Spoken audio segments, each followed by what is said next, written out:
अब चाहिँ हामी स्ट्रक्चर्सको कुरा गरौँ है। अब सीमा स्ट्रक्चर्सलाई चाहिँ स्ट्रक्स भन्ने किवर्डले चाहिँ युज भनौँ न गरिरहेको हुन्छ होइन। यो डिक्लेयर गर्दाखेरि चाहिँ हामीले यसरी स्ट्रक भन्ने किवर्ड चाहिँ युज गर्छौँ। स्ट्रक्चरलाई चाहिँ स्ट्रक किवर्डले डिनोट गर्छ। त्यसपछि अब स्ट्रक्स नै भन्छ। अनि यो चाहिँ कस्तो छ भन्दाखेरि जस्तो एरे र स्ट्रक्चर चाहिँ लगभग सिमिलर छ। एरेमा चाहिँ के भन्दाखेरि सिमिलर डेटा टाइपको भ्यालुहरू मात्रै स्टोर गरिरहेको हुन्थ्यो, at least in the arrays of C होइन। अब जाभास्क्रिप्टको एरेमा चाहिँ अब डिफ्रेन्ट गर्न मिल्छ, तर टाइपस्क्रिप्टमा अब भने त्यस्तो मिलेन होइन। अनि यो स्ट्रक्चरलाई चाहिँ हामीले यहाँ डिफाइन गरेको स्ट्रक्चरलाई हामीले हेऱ्यौँ भनेदेखि चाहिँ यो चाहिँ कस्तो भन्दाखेरि यो चाहिँ अब्जेक्ट जस्तो भयो क्या है। अब्जेक्ट जस्तो भयो क्या। स्ट्रक्चर भनेको चाहिँ हामीले जाभास्क्रिप्टको टर्ममा हेऱ्यौँ भनेदेखि if you are familiar with JavaScript यो भनेको चाहिँ अब्जेक्ट जस्तो भयो। तर अब सीको केसमा हेर्दाखेरि चाहिँ सिम्पल के भन्दाखेरि डिफ्रेन्ट डेटा टाइपहरू चाहिँ यसले होल्ड गर्छ होइन। अनि यसलाई चाहिँ हामीले स्ट्रकले डिफाइन गर्नु पऱ्यो होइन, स्ट्रक किवर्डले। त्यही नै भयो। अब यो चाहिँ कर्ली ब्रेसेसभित्र हुन्छ। अघि हाम्रो चाहिँ के थियो भन्दाखेरि एरे चाहिँ स्क्वायर ब्राकेटभित्र हुन्थ्यो होइन। अनि त्यही हो। अनि त्यसपछि अब स्ट्रक किवर्डले यसरी चाहिँ हामीले डिफाइन गर्न सक्छौँ, यसरी एक्सेस गर्न सक्छौँ भनेको छ होइन। स्ट्रक्चर यसरी यहाँनिर माथि चाहिँ डिक्लेयर गर्यो होइन।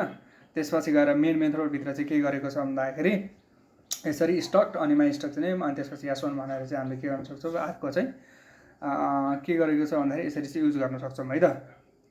अब हामीले त्यो गरेर हेर्छौँ होइन।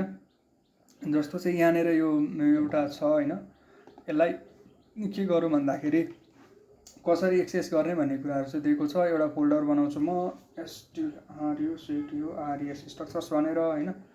त्यसपछि एउटा चाहिँ एक्जाम्पल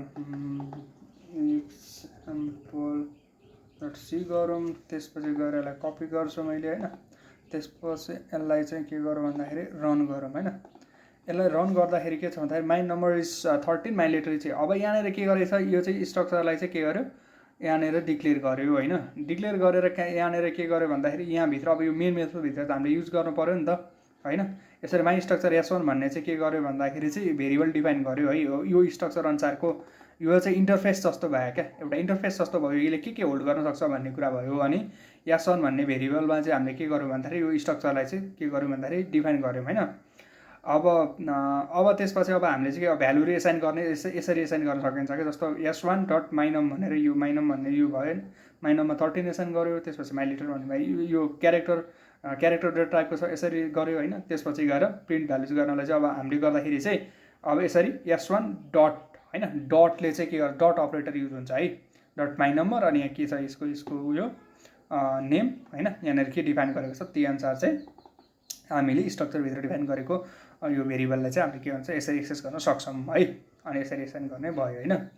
सिम्पल एज द्याट। अनि हामीले यसरी डिफाइन गर्ने प्रिन्ट गर्ने नै भयो होइन। अब मल्टिपल स्ट्रक्चर हामीले डिफ्रेन्ट भ्यालु अनुसार पनि अब यसरी डट अपरेटरले एक्सेस गर्ने भयो होइन। यसरी एक्सेस गर्ने त्यो कुरा भइहाल्यो। अब डिफ्रेन्ट स्ट्रक्ट भेरिएबलहरू डिफाइन गरेर डिफ्रेन्ट स्ट्रक्ट चाहिँ यसरी हामीले भनौँ न S1 S2 होइन। अब भनेको माई स्ट्रक्चरकै अनुसार S2 गर्ने, त्यसपछि S2 मा डिफ्रेन्ट यसरी गर्न सक्यो होइन। अब तर अब वाट एबाउट स्ट्रिङ्स होइन। स्ट्रिङको केसमा चाहिँ हामीले यसरी डाइरेक्टली भनौँ न यसरी डिफाइन गरेर अनि यसरी गर्न चाहिँ मिल्दैन होइन। अनि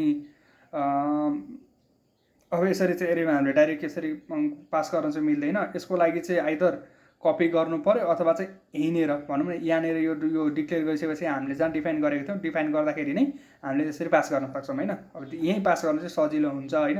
तर कुनै केसमा चाहिँ हाम्रो के हुन्छ कपी गर्नुपर्ने केसहरू आउन सक्छ क्या। जस्तो एउटा भेरिएबल चाहिँ अर्को भेरिएबलमा एसाइन गऱ्यौँ। जस्तो स्ट्रक्चर S1 डिफाइन गऱ्यौँ, स्ट्रक्चर S2 मा चाहिँ S1 कै गऱ्यौँ। अनि त्यो केसमा चाहिँ यहाँ भ्यालुहरू पास गर्नु पऱ्यो भने त्यस्तो केसमा चाहिँ हुन्छ है। यो चाहिँ अभियसली इरर आइहाल्छ, वाइ टु ट्राई दिस। अब हामीले चाहिँ के गरौँ भन्दाखेरि यसरी स्ट्रिङ कपी भनेर चाहिँ जस्तो स्ट्रिङ यस्तो छ भनेदेखि के गरौँ भन्दाखेरि यहाँनिर एउटा स्ट्रिङ डिफाइन गरौँ होइन। स्ट्रिङ डिफाइन गरौँ।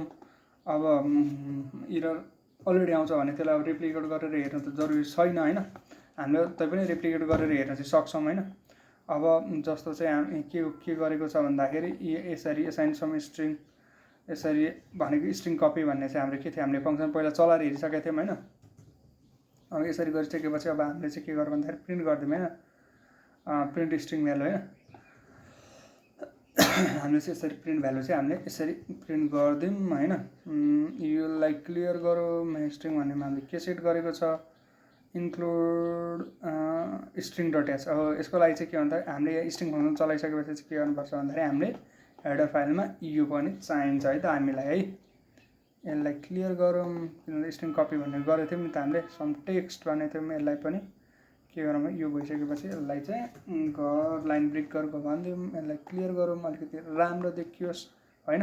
यो सम टेक्स्ट भनेर चाहिँ हामीले यसरी सम टेक्स्ट भन्ने यहाँबाट चाहिँ यसलाई एसाइन गरेको छौँ है। अब यसो नगरेर हामीले के पनि गर्न सक्छौँ भन्दाखेरि चाहिँ नि सिम्बल सिन्ट्याक्समा यसरी पनि भनेको तलपट्टि डिफाइन नगरिकन यसरी पनि हामीले गरिदिन सक्छौँ है त। अब यो सिम्पल स्ट्रक्चरबाट चाहिँ जस्तो S2 भन्ने गऱ्यो भनेदेखि मैले चाहिँ जस्तो S2 भन्ने गरेँ है। यो S1 को त भइहाल्यो होइन। यहाँनिर के गरौँ भन्दाखेरि S2 भन्ने गरौँ होइन, S2 भन्ने गरौँ होइन। S2 मा चाहिँ मैले के गरौँ भन्दाखेरि यसलाई चाहिँ जस्तो चाहिँ ल 23 गरेर यसलाई चाहिँ C गरेँ जस्तो, अनि यसलाई चाहिँ एनदर टेक्स्ट गरेँ, एनदर टेक्स्ट भनेर गर्ने है।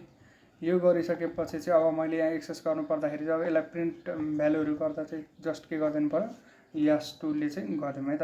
S2 ले यसरी पनि गर्न सकिन्छ, जस्ट यो सोकेस गरेको मात्रै हो होइन। अब यो गर्न सकिन्छ भनेको मात्रै हो। त्यसपछि यसलाई पनि के गरौँ, लास्टमा चाहिँ यो गरिदिउँ है त। अब यसलाई गरिदिउँ, त्यसपछि यो भइसकेपछि के भयो भन्दाखेरि पर्सेन्टेज डी यो स्पेसले चाहिँ सम टेक्स्ट होइन, जस्तो 23 C एनदर टेक्स्ट भन्ने आयो। माथि चाहिँ हामीले माथि डिक्लेयर गऱ्यौँ, त्यसपछि डिफाइन गर्दाखेरि यतिकै डिफाइन मात्रै गऱ्यौँ तर भ्यालुएसन गरेनौँ। अब यहाँ डिफाइन गर्दै हामीले चाहिँ भ्यालुएसन गर्न सक्यो क्या। यसरी चाहिँ हामीले डाइरेक्ट भ्यालुएसन गरेर 23 C एनदर टेक्स्ट भनेर यसरी चाहिँ हामीले के गर्न सक्छौँ भन्दाखेरि गर्न सक्छौँ है त।